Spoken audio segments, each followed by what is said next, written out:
It's not the state saying do not protest or the state saying this is how it is. Citizens have internalized it, especially the upper middle class and the people who actually have power in what goes on. I personally think even the elite classes is fooling itself, because what they are doing is they are destroying the economy, they're destroying the ecology, they're destroying everything. You can't even breathe Bombay without breathing in cement. One element that was depicted in both films we saw this evening, and which I think appears in almost every one of your films, is the morcha. That's happening much less now. Yeah. In Bombay, for instance, protesters have been corralled into a corner of Azad Maidan so that most residents can't actually see them. You had a wonderful phrase. You once called that the multiplex of protest. I adopted Anand Patwardhan as a role model for the kind of journalism I wanted to do before I realized it would actually be possible to have a conversation with him. This happened one evening in 1989. In a cramped room in Yamunapur in Delhi that served as the hostel for the Times School for Media Studies, my classmates and I sat around a flickering television set and watched a documentary that had waged a legal battle to be screened on Doordarshan. We had grown up believing that all documentaries were stodgy films, like those films division newsreels we'd seen screened in cinema halls before the real movie could actually begin. But here was a depiction of reality that punched us in the gut. Hamara Shahar was incandescent with the message of social justice. It gave the audience an empathetic view of the lives of India's poorest citizens and then juxtaposed their struggles with the callousness with which most privileged people viewed them. At the end of that 1 hour, 22 minutes or so, my classmates and I knew that when we finished our course, these were the voices we wanted to amplify and hoped to do so with the courage and conviction of that filmmaker. So when I returned to Bombay to work a few months later, the closing sequence of Hamara Shahar and hung over my head, especially of Pug Horton's singing St. Louis Blues, as I guiltily made my way to Rang Bhavan in Dobitalau one evening. Of course, I wanted to write stories that would change the world, but hell, I love music. And I didn't want to miss the jazz yatra that came around once every 2 years. As I successfully stifled my protesting conscience and bopped to the music, my eye fell upon a kurta clad gentleman a few rows ahead of me, enjoying the music enthusiastically. It was, I realized, my newly appointed role model, Anand Patwardhan. I was quite baffled.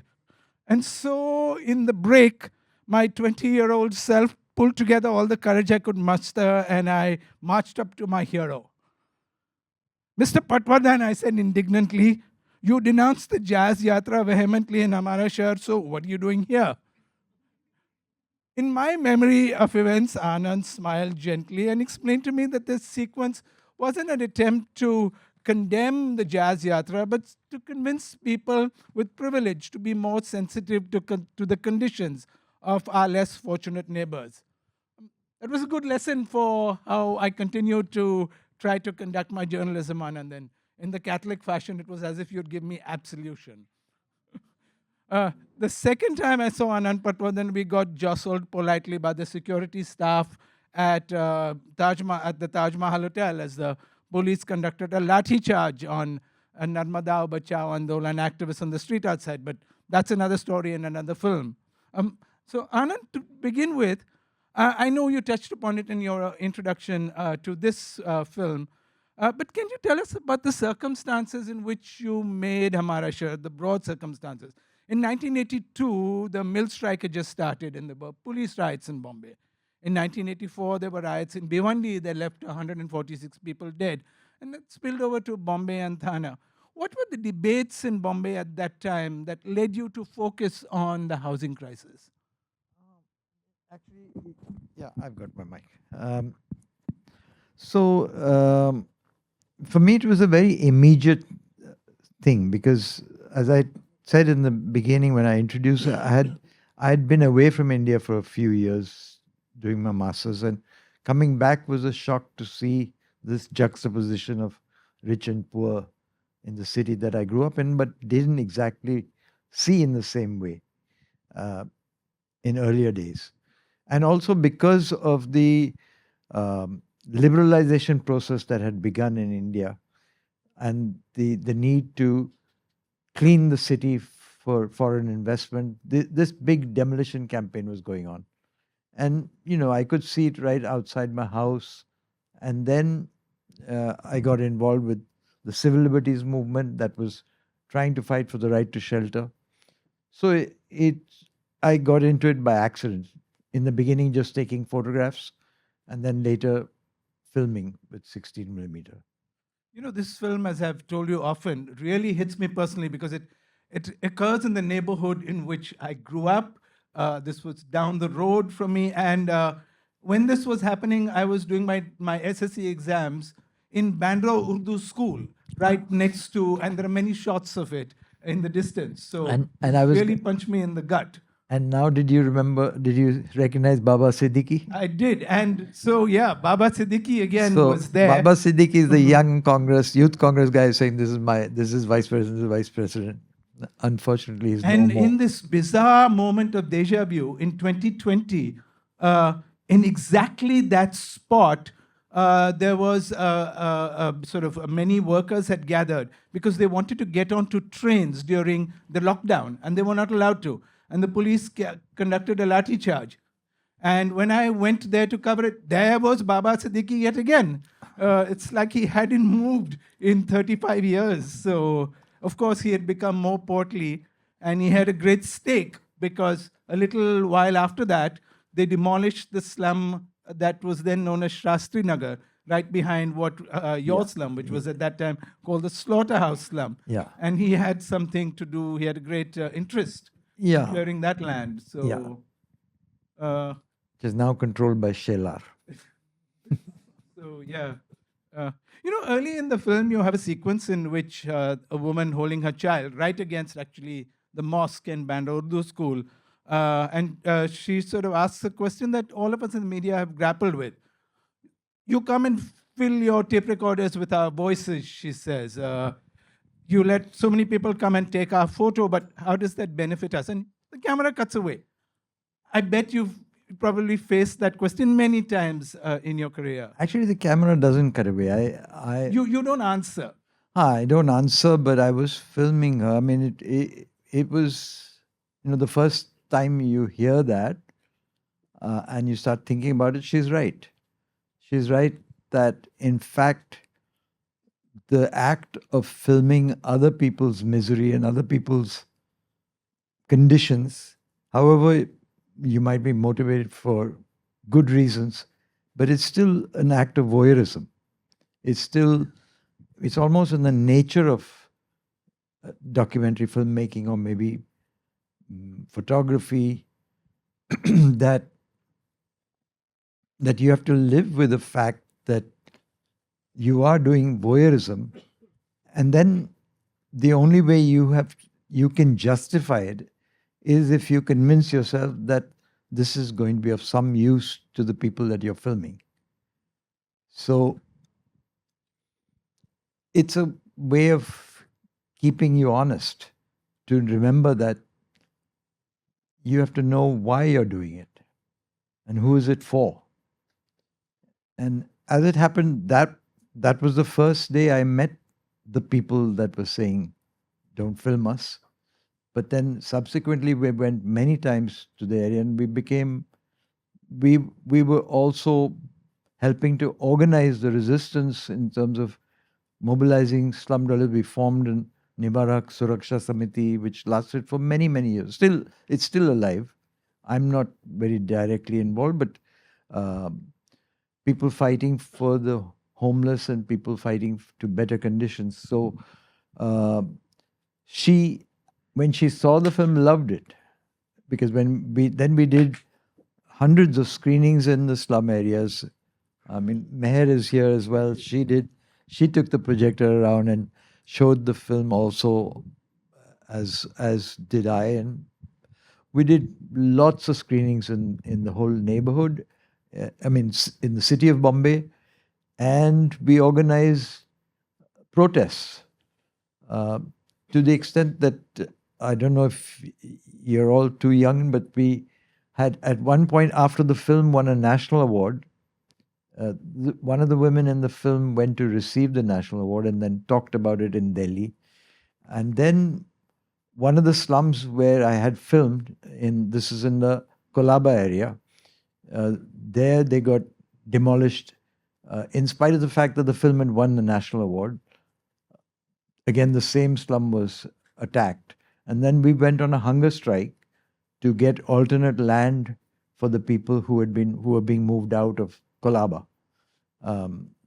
And our hunger strike would have lasted forever and we wouldn't have succeeded. But Shabana Azmi had seen Bombay, our city, and loved it. And when she heard that we were doing this, she had become part of our movement, and she came on hunger strike with us. Instead of going to Cannes Festival, she sat on the footpath in Kolaba. And when she joined, then in 5 days, there was so much pressure on the government, because it was headline news then, that they gave in and they gave us an alternate plot, which still exists now, called Sangharsh Nagar. And that was Sanjay Gandhi Nagar by this Yeah, point. Sanjay Gandhi Nagar then got renamed Sangharsh Nagar after we moved. And it became famous because a novel was set there. Oh, I don't know about that. Was that Shantaram was Oh, set in the same okay. general neighborhood, right? Maybe, yeah. But again, Nivara Haq was such a model for social action. And so rather than just critiquing the system, you all also went on to build in Chandivli, for instance. Did you all not? In many, many parts Right. of the city, yeah. So, yeah, and PK again was the sort of PK Das is not, designer he for left. an alternative model of housing. Only I can't see PK anymore. No, he's gone. He came for the first film. And so the afterlife of the film included sending somebody from the film to receive the national award in Delhi, but also that legal battle to have the film shown on Doordarshan. Yeah.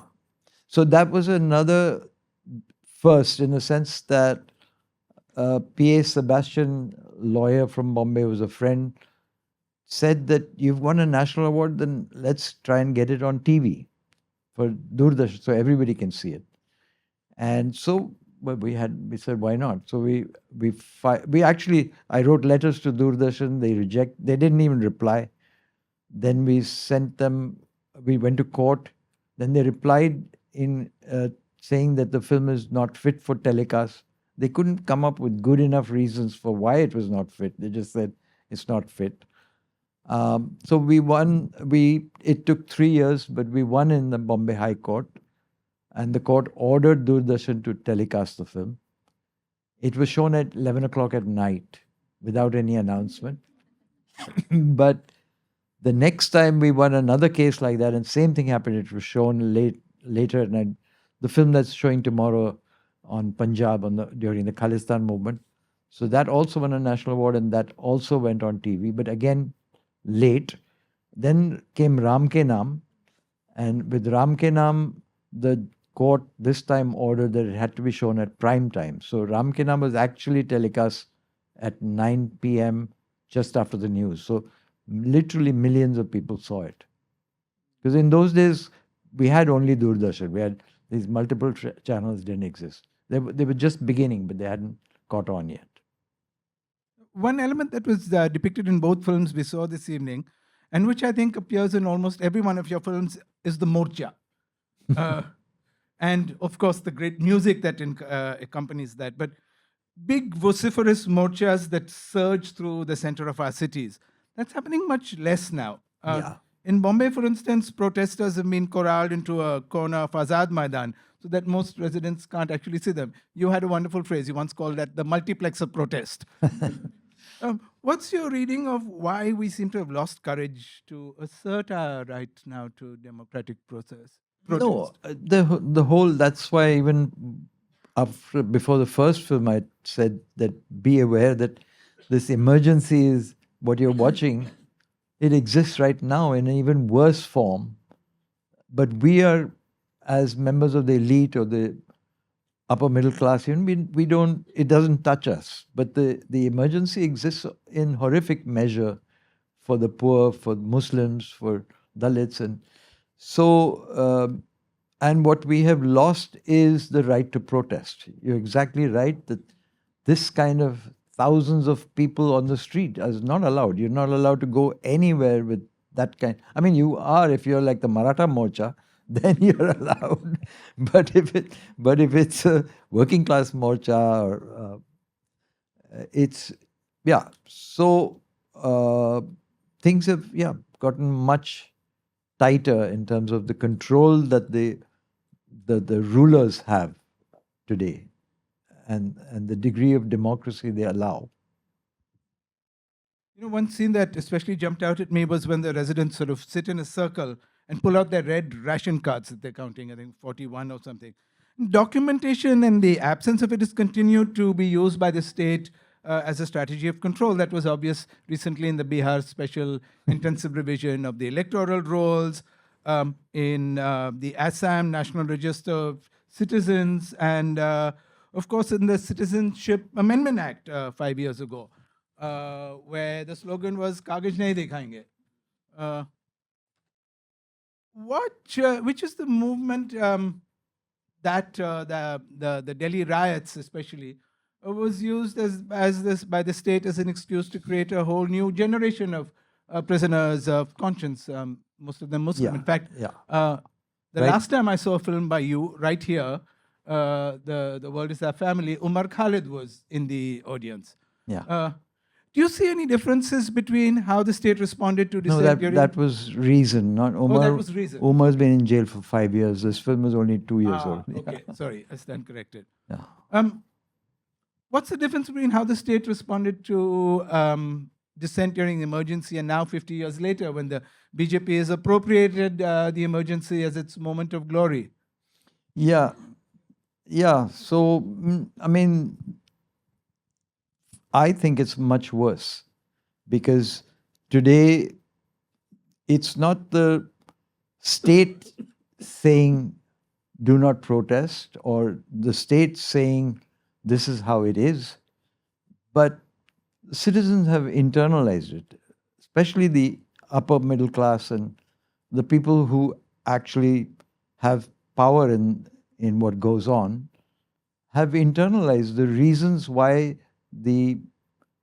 it's no longer a dictatorship in the sense that you could identify it as that, because it's now consent of an elite class that understands its own interests, or at least thinks it. I personally think even the elite class is fooling itself, because what they are doing is they are destroying the economy, they're destroying the ecology, they're destroying everything. Bombay, you can't even breathe Bombay without breathing in cement. Anyway, we're going. I had a last question, then let's throw it open. Yeah. You're as old as independent India, and you've spent much of your life battling the injustices And Modi. that have been wrought on marginalized citizens. What to you are the elements that would make the country better for all citizens? But what is your dream India? That's a difficult question, but I think that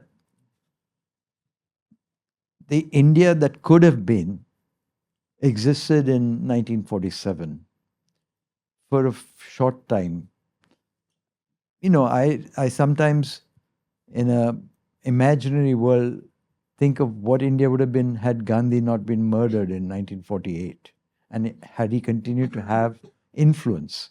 He was not actually legally in power, but he did have influence.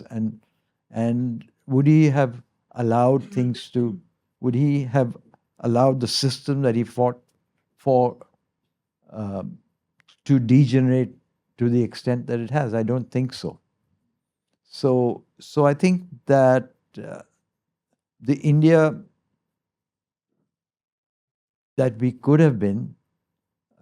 You can see it, a glimpse of it, even in the Bollywood movies of the 50s and 60s and 70s. You can see the aspiration. What were the people talking about? What were they singing? What are the songs about?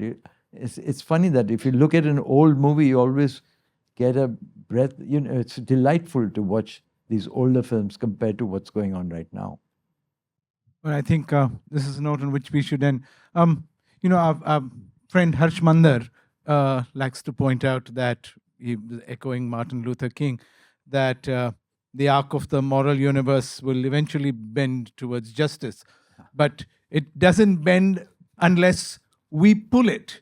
Yeah. And I think your films give us the hope and remind us that there are people pulling it, and they help us. Thanks, Anand. Thank you so much.